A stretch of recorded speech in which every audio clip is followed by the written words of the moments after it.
তো কালকে স্ম্যাকডাউনে কি জেকা ভার্টু তিনি আক্রমণ করতে পারে সোলো সিকোয়াকে? আর যদি কালকে স্ম্যাকডাউনে সোলো সিকোয়াকে জেকা ভার্টু ধোকা না দেয় এবং তাকে যদি আক্রমণ না করে, তাহলে জেকা ভার্টু তিনি কবে সোলো সিকোয়াকে ধোকা দিতে পারেন এবং জেকা ভার্টু তিনি কি অ্যাকনলেজ করতে পারে রোমান রেন্সকে? তো সে সমস্ত কিছু নিয়ে আলোচনা করব আজকের এই ভিডিওটিতে। আপনারা এবার যেমনটা দেখেছিলেন যে এবার প্রথম নেটফ্লিক্সের মানডে নাইট রয়ে সোলো সিকোয়া এবং রোমান রেন্সের মধ্যে যে ট্রাইবাল কম্ব্যাট ম্যাচটি হয়েছিল উলাফলা মালার জন্য, সেই জায়গায় রোমান রেন্স তিনি সোলো সিকোয়াকে হারিয়ে তিনি ট্রাইবাল চিফ হয়ে গিয়েছেন এবং সোলো সিকোয়া সেই উলাফলা মালাটি হেরে গিয়েছিল।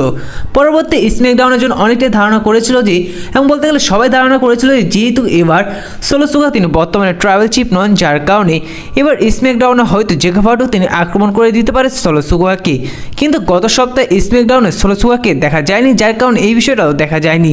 আর ডাব্লিউডাব্লিউ গত সপ্তাহে স্ম্যাকডাউনে অফিসিয়ালিভাবে কনফার্ম করে দিয়েছে যে এবার কালকের স্ম্যাকডাউনে আসতে চলেছেন সোলো সিকোয়া। তাহলে কি কালকে স্ম্যাকডাউনে সোলো সিকোয়াকে আক্রমণ করতে পারে জেকা ভার্টু?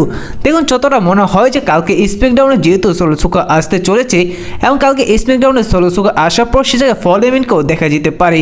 সে জায়গায় ফল এভেন্ট তিনি বলতে পারে যে সোলো সিকোয়াকে রোমান রেন্স হচ্ছে এখন ট্রাইবাল চিফ, যার কারণে তাকে অ্যাকনলেজ করতে বলতে পারে। কিন্তু সে জায়গায় সোলো সিকোয়া তিনি রোমান রেন্সকে অ্যাকনলেজ না করে বরং সে জায়গায় সোলো সিকোয়া তিনি ফল এভেন্টকে বলতে পারে যে রোমান রেন্স তাকে চিটিং করে হারিয়ে যে সে নেটফ্লিক্সের মানডে নাইট রয়, কারণ তিনি আসল ট্রাইবাল চিফ, তিনি আসল ট্রাইবাল চিফ, রোমান রেন্স আসল ট্রাইবাল চিফ নন, যার কারণে সোলো সিকোয়া তার পুরো প্লাট লাইন মেম্বারগুলোকে তাকে অ্যাকনলেজ করতে বলতে পারে। কিন্তু সে জায়গায় জেকা ভার্টু তিনি সোলো সিকোয়াকে অ্যাকনলেজ নাও করতে পারে।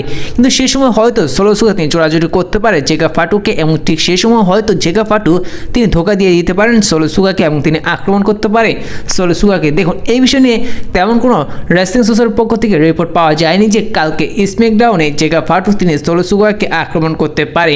কিন্তু কম সম্ভাবনা রয়েছে যে কালকে স্ম্যাকডাউনে জেকা ভার্টু তিনি সোলো সিকোয়াকে আক্রমণ করতে পারে। এখন কথা হচ্ছে যে যদি কালকে স্ম্যাকডাউনে জেকা ভার্টু তিনি সোলো সিকোয়াকে আক্রমণ না করে, তাহলে কবে আক্রমণ করতে পারে?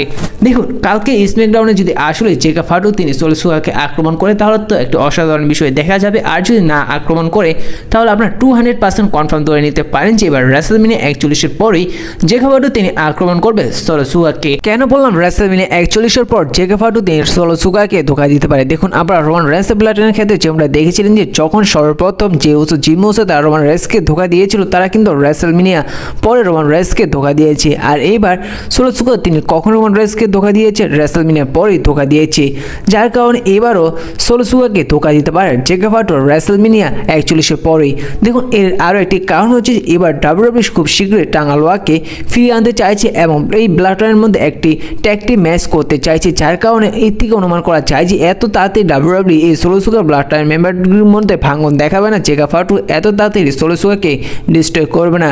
যার কারণে এই সমস্ত কিছু থেকে বোঝা যায় যে এবার রেসলম্যানিয়া 41-এর পরে অর্থাৎ সামারস্ল্যাম পে-পার-ভিউর আগেই জেকা ভার্টু তিনি সোলো সিকোয়াকে ধোকা দেবে। এই বিষয়টা আপনারা 100% কনফার্ম নয়, 200% কনফার্ম ধরে নিতে পারেন যদি কালকে স্ম্যাকডাউনে জেকা ভার্টু সোলো সিকোয়াকে ধোকা না দেয়। এখন আরও একটি সবচেয়ে বড় বিষয় হচ্ছে যে জেকা ভার্টু তিনি কি অ্যাকনলেজ করবেন রোমান রেন্সকে?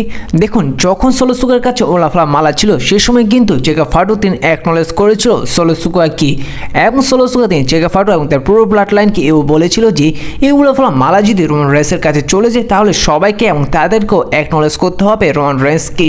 যেহেতু এই উলাফলা মালাটি রোমান রেন্সের কাছে চলে গিয়েছে, তাহলে কি জেকা ভার্টু অ্যাকনলেজ করতে পারে? টামাটোমা টাঙ্গালোয়া তারা অ্যাকনলেজ রোমান রেন্সকে।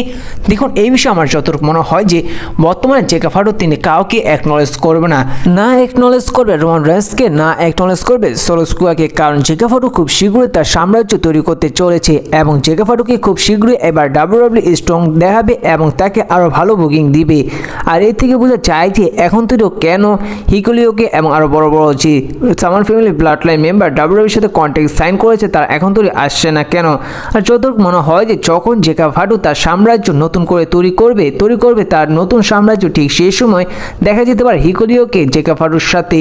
আর এর থেকে পরিষ্কার বোঝা যায় যে যদি এবার কালকের স্ম্যাকডাউনে জেকা ভার্টু তিনি সোলো সুগাকে ধোকা না দেয় তাহলে আপনার রাসেলমেনিয়া 41-এর পরেই জেকা ফাটু তিনি ধোকা দিয়ে দিয়েছেন সোলো সুগাকে। তার কারণ হচ্ছে যে এবার রাসেলমেনিয়া 41-এর পরেই রোমান রেইন্স তার ইস্যু লাইন নিয়ে ব্যস্ত হয়ে পড়বে, আর অপরদিকে সোলো সুগা তেমন কোনো ইস্যু লাইন দেখা যাবে না, যার কারণে রাসেলমেনিয়া 41-এর পরেই সোলো সুগা এবং জেকা ফাটুর একটি ইন্টারেস্টিং ইস্যু লাইন দেখা যাবে।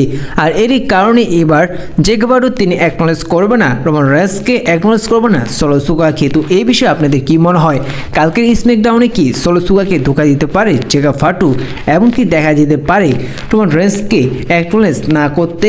তো এই বিষয়ে আপনাদের কি মনে হয় অবশ্যই কমেন্ট করে জানিয়ে দিবেন। আর এই ভিডিওটা এই পর্যন্তই ছিল, দেখা হচ্ছে পরবর্তী ভিডিওতে নতুন কোনো আপডেট নিয়ে। ভিডিওটি ভালো লাগলে অবশ্যই লাইক করে দিবেন, ছোট রেসিং চ্যানেলে নতুন হয়ে থাকলে প্লিজ চ্যানেলটি সাবস্ক্রাইব করে দিবেন, আর ভিডিওতে কোনো ভুল হয়ে থাকলে তাও জানিয়ে দিবেন। তো দেখা হচ্ছে নতুন কোনো সেই ভিডিওটিতে।